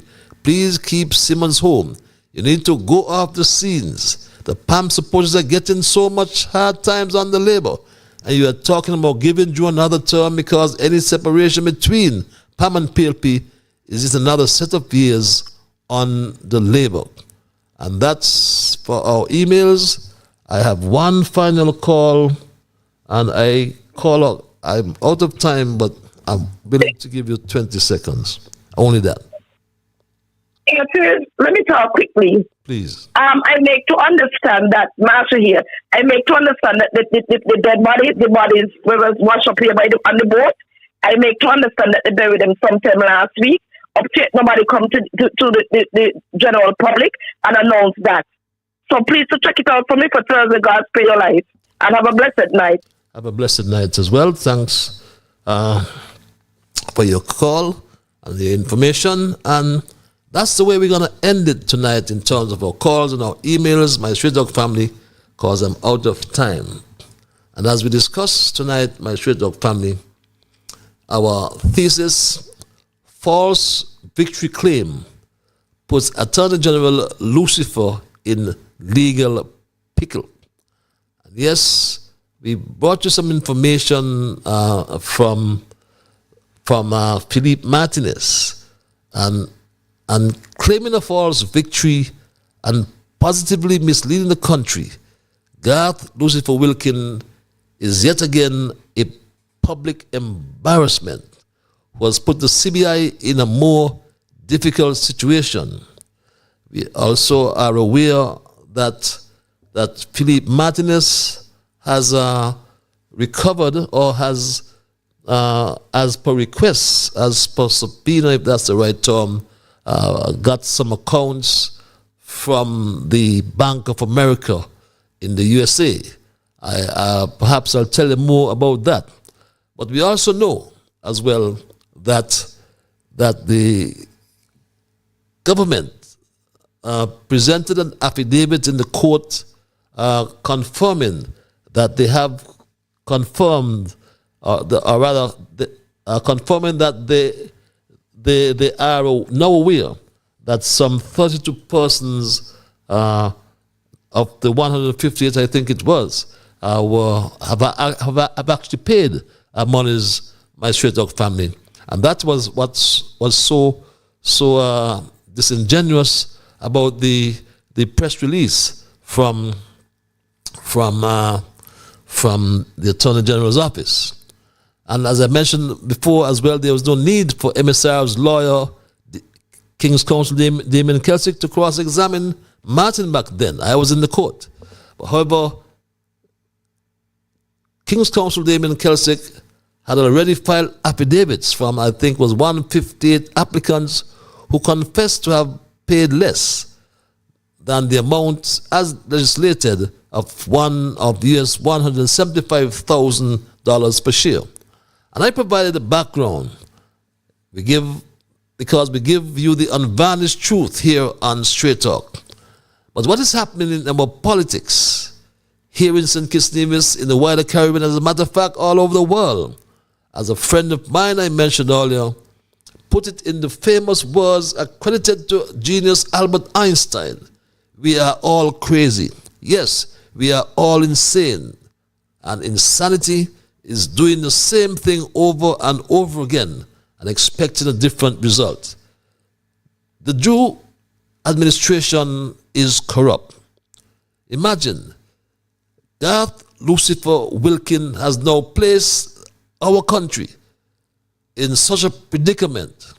And we must ask ourselves, who can ever trust this Attorney General? We must also ask, is the Attorney General doing more than advising the Prime Minister? Because the Prime Minister said that the project, the prison project, was a crime. Yet he went into office and perpetuated that crime by signing over 20,000 passports. Yes, he did, my Street Dog family. The Garth Lucifer Wilkin said it was a good scam. But think about it. If it was a good scam, why did Garth Lucifer Wilkin advise Terence Michael Drew it was okay to sign those passports? He is the chief advisor. And who advised Drew to take his first trip to Africa, to Nigeria? Wasn't he aware of the president of South Africa? Wasn't he aware of this, my Street Dog family? And with the onset of the new year, you must have come across various listicles reflecting on the goods and bads of the past year. One such list was also published on World Leaders to rank the most corrupt one in the year of 2024. 2 African leaders have made it to the top 3 on the list of the most corrupt leaders of 2024. The 2 are Kenyan President William Ruto and Nigerian President Bola Tinubu. The world leaders were ranked by the Organized Crime and Corruption Reporting Project, or the OCCRP. Now, the global network of investigative journalists that specializes in organized crime and corruption. Ruto and Tinubu were the finalists for the OCCRP's Person of the Year Award. The top ranked, that is the most corrupt leaders title, was given to former Syrian President Bashar al-Assad. Kenya's William Ruto was placed second, and Nigeria's Bola Tinubu secured the 3rd spot. Second most corrupt leader in Africa. And Drew went to knock glass with him at his presidential villa. Imagine that. But my Street Dog family, I'm going to leave you with this, because we just learned that Philippe Martinez filed a whistleblower complaint with the DOJ and FinCEN. That my American lawyers in Washington have filed a 32-page document, which is a whistleblower complaint at the U.S. Department of Justice and at FinCEN, which is the financial crime network in the United States. And therefore, there are things that I can say and things that I cannot say. And my Street Dog family, I submit, if Philippe Martinez filed this whistleblower complaint regarding our CBI program in St. Kitts and Nevis, it could have several potential effects on the program, depending on the nature of the complaint and the response from the authorities. Think of the reputational risk. Think of the investigations and scrutiny by the U.S. Think of the impact on investor confidence. The legal and diplomatic consequences are issues we must address as well, or think about, I should say. Garth Lucifer Wilkin filed an affidavit to confirm collecting money from 32 applicants and committed to collect the remainder of the 158 applicants and the remainder of the 5,000 as well. So why? Why, my Street Dog family? Why? We allow Garth Lucifer Wilkin to continue to embarrass this country. But I am not in a haste to believe Martinez that some minister, according to the accounts that he has in his possession, some minister purchased a condominium in Dubai. But if that is so, who is the minister? We are asking Martinez. But notwithstanding that, Straight Talk concludes that the false victory claim puts Attorney General Lucifer in legal pickle. And that's my story tonight, and I am not going to change it. I must thank Almighty God, nonetheless, for guiding our conversation tonight, as always. I must thank you, the many viewers, those who listen by whatever equipment you use. Your telephones, your laptops, your big screens. Those who send emails, those of you who called, remember, you are the ones who make Straight Talk, and for that reason, I say a big, big thank you. I am Ian Patches Liburd, and God's spare, we will connect on Thursday for another edition of Straight Talk. Until that time, be good to yourselves and to all whom you meet. And remember, whatever your mind conceive, that you will achieve. But first of all, you got to believe. So when you wake in the morning, thank God for the morning light. Thank Him for taking you through the night. And my Straight Talk family, bye-bye. Until we connect on Thursday for another edition of Straight Talk, we will continue this conversation, my Straight Talk family. Bye-bye.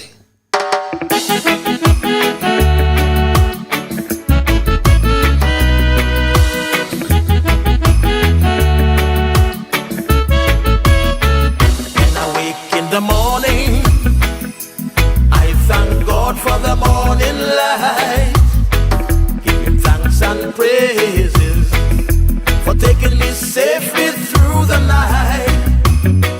For the rest of food and loving care, and for my mother